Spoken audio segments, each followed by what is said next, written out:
Well, it's a new week, new opportunity. I'm excited to be back at home this Saturday in front of our fans in Dowdy-Ficklin Stadium.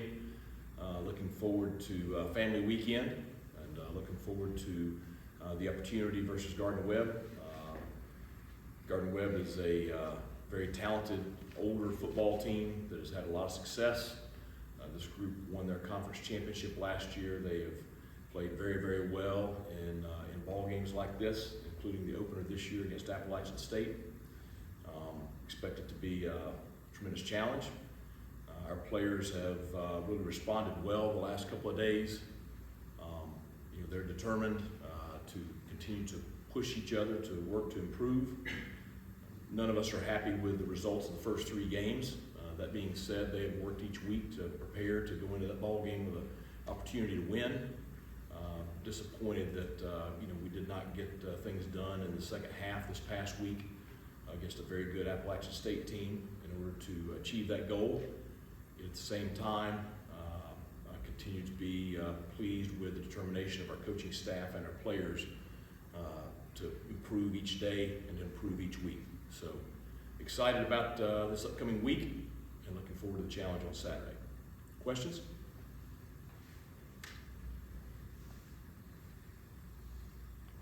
Coach, coming out of the last 2 games, y'all obviously led Marshall 13-10, 21-10 against App.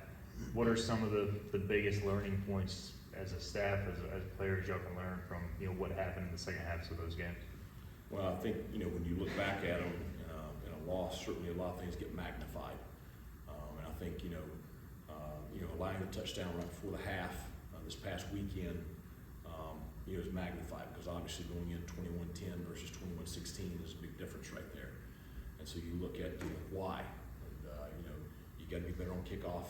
You can't have the penalty, which you gave them excellent field position to start that drive. You did have one breakdown defensively on that drive, and you got to eliminate that. And so you start looking at all those things. Well, all those things are what right now is keeping us from consistently playing at the level throughout full 4 quarters to be able to get the win. And so you address each of them individually, but the big focus has got to be in what we're doing on the practice field Sunday, today, tomorrow, Thursday. And my big focus is our coaches. We've got to continue to teach and instruct and make sure that we're putting the players in the very best situations so that they can be successful. I know that the players are very motivated to be successful, and so we got to right now our big focus is on us, and we got to keep working together and keep putting in the effort and push ourselves to improve. And that's the big focus for today's practice. We got to make sure we have a great Tuesday practice that sets us up for success on Saturday. Coach, back here, sir. Coach, you talked about a little bit about the penalties, and that's usually not part of a Mike Houston program. How do you do things at practice to combat that and try to get that? Our coaches are coming around, walking around saying, hey, that's a hold, you can't do that, and that kind of thing, and really emphasize things? Well, I think, we obviously emphasized it on Sunday, and we emphasized it all last week too. I think the big thing for me is looking at what the penalties are. Some of them come from fundamentals and technique, and when you see a holding call, a lot of times it's because you're getting your body out of position. Now you got to understand that there's a point where you gotta let go. There's holding on every play. It's across the board on every play, but there's holding that gets called and holding that's part of the game. And just teaching players the point, that line right there. And then there is some discipline penalties, and we had fewer of those. Okay, we only had a couple of those this past weekend, but still you got to eliminate those. There's no point. I always tell the players the pre-snap and the post-whistle penalties. Those are the ones you can't have. The false starts, offsides, and anything after the play is over. You can't have those, and so that's something that you got to. We've done a good job of eliminating those. We still had a couple last week, so you got to eliminate those. You had a couple on Saturday that's just out of pure effort and understanding when to do something, when to not.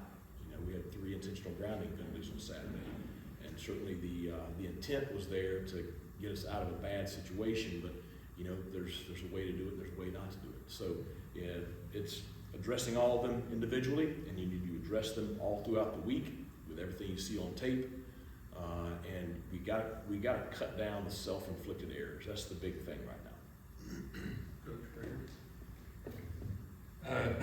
Coach, John Gilbert wrote a statement to the Pirate Club talking about the expectations, and even that the last 2 bowl seasons almost raised those expectations. He also just talked about fans and donors, I guess, have a right to be concerned. I guess I'm just curious your thoughts on that, and if you and your staff just kind of share those same sentiments as well. Well, I mean, none of us are pleased with the start of the season. You know, I mentioned that in my opening statement. And certainly John and I are on the same page with what we expect. And I don't think the expectations are the same across the board. I understand frustrations the way we started the season. At the same time, I also understand what the players are doing, what the coaches are doing to try to make sure that we give the Pirates a chance to win each week. So I would say that I am as committed as I can be. The players and coaches are as committed as they can be, and we're going to work our tails off to get things going in the right direction. And we've got a great challenge this coming weekend, and at the same time, every week is going to present a great challenge. So the focus just has to remain in the moment, being 1-0 in the moment.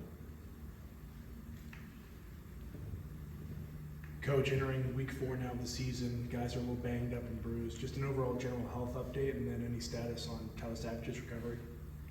Well, I think every team in the country is probably banged up and bruised, and I think we've played 3 very physical football games against very physical teams, and we're a very physical team. So you got some bumps and bruises.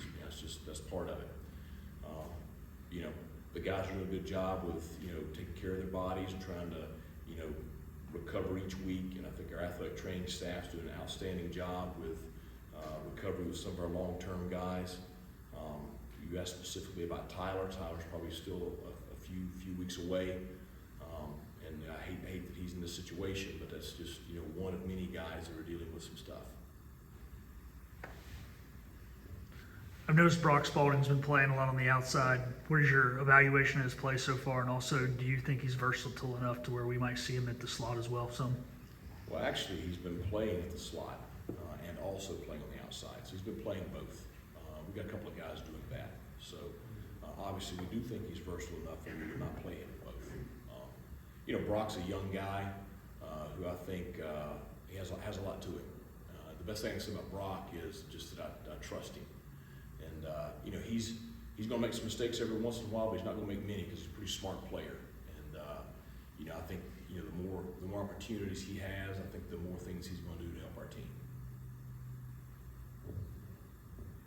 Coach, you spoke last week about getting the running back started, and we saw a little bit of that on Saturday. What needs to happen to get more towards where you guys want to be? Well, I mean, I think you can look at everything, all 3 phases, and it's a cumulative effect. And what I mean by that is, you can't look at one position and just say, well, that's the issue, or you can't look at another and say that's the issue. It's a culmination of 11 playing together. We talked about that last week, but I thought we did some things better on Saturday that allowed us to create some positive plays in the run game. But it's going to take everybody continuing to improve to get to the point that we want to be at. With that being said, you can say the same thing about special teams, or you can say the same thing about us defensively. It's going to have to be a cumulative effect of everybody working together in order to get the desired results. Now that you had time to look at the tape, quarterback position, did Alex do enough to hold on to the job at the start of this week? And the turnovers were there as well. Just your evaluation of him in the quarterback position going into Gardner. Well, I think the whole deal with that position is it does have a huge spotlight on it. And but again, I go back to just like what we talked about right then. We've got to do a great job as an offense functioning and playing together. Obviously, Alex did a lot of really good things on Saturday. He also had some mistakes. The one thing I know about Alex is he's going to learn from his mistakes. He's going to be better the next time he's in the exact same situations.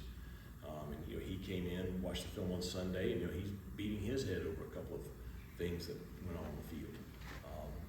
Some of it is decision-making wise. Some of it is a result of, something else in the unit. That being said, I am excited about both Alex and Mason.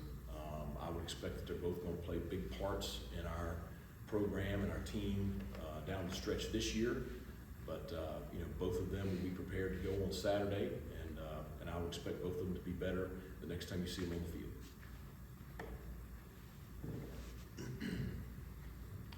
Are y'all, with the quarterbacks, are y'all at a point where truly practice plays a big role in who starts Saturday versus, who's coming off the bench, or is it, I guess it's kind of a week-to-week, day-to-day type of deal right now with that position? Well, I don't know that I view it as week-to-week, day-to-day as much as I view it as a culmination of the full body of work. And I say that, a lot of preseason's over with, spring's over with, but certainly those gave you parameters to evaluate both quarterbacks by. I think that is evaluation of what they're doing in the games on Saturday. I think it is evaluation of how they're doing during the week. And there's a lot of variables that go into that. The one thing I will tell you is we're going to do no matter what the position, we're going to do whatever puts the Pirates in the best position to be successful on game day. And we've got to do a great job as coaches of putting not only the quarterbacks but all of our players in positions to be successful. And there's a lot that goes into that too. But that's how I would answer that question.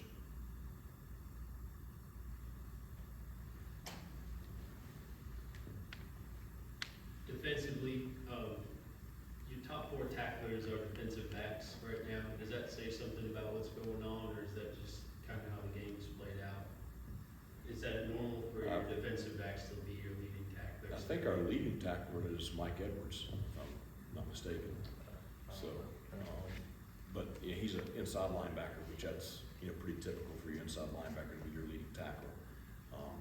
Our defense has always been kind of safeties are going to be heavily involved in the run game and the pass game. So most of the time, your guys that don't have huge numbers of tackles are your defensive linemen, because most of the time they're eating up a lot of blocks. So I don't have the stats right in front of me, but I would say that's probably how it plays out.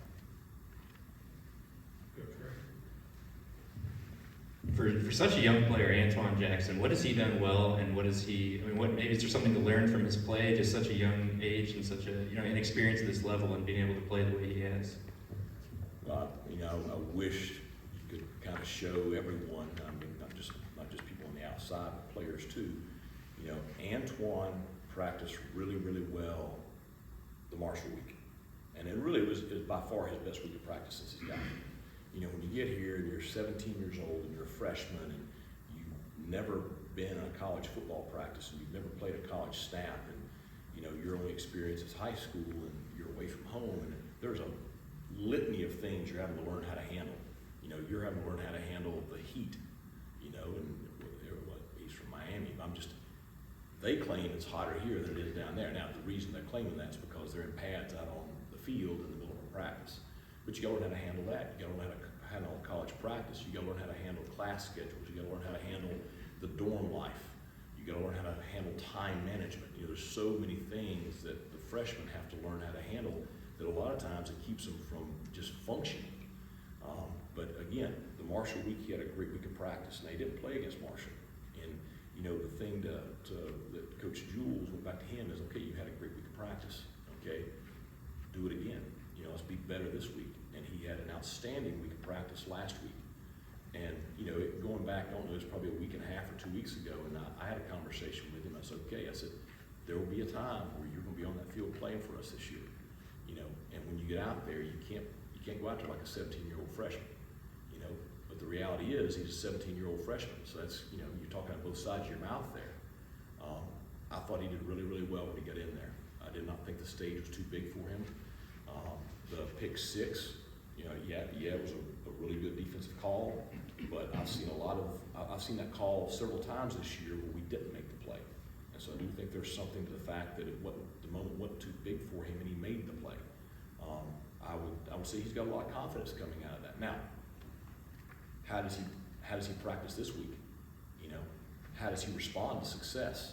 Because sometimes guys can't handle success when they're young.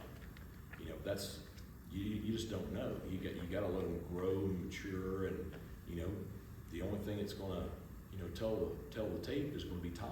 And, but yeah, I did think he played very well last week.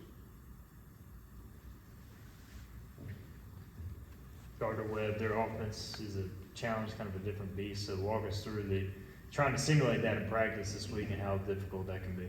Well, it's going to be difficult. I think they play a great scheme. I think they have, you know, a lot of returning experienced guys, and you know, you watch them this year. I mean, they've been very, very good on that side of the football at times. And so, you know, as far as simulating it, I don't think you can, you know, completely simulate it in practice. You know, but you know, you do have a little bit of experience from facing UCF, you know, a few years back, and you know, you got to be able to replicate that tempo. You got to be able to replicate, you know, just all the stuff that they do, because they do a lot of stuff. And, you know, they have a lot of different formations, a lot of different trick plays, a lot of things you don't see. And so it's just going to require an extreme amount of very detailed preparation this week, and great focus throughout the week, and great focus on game day.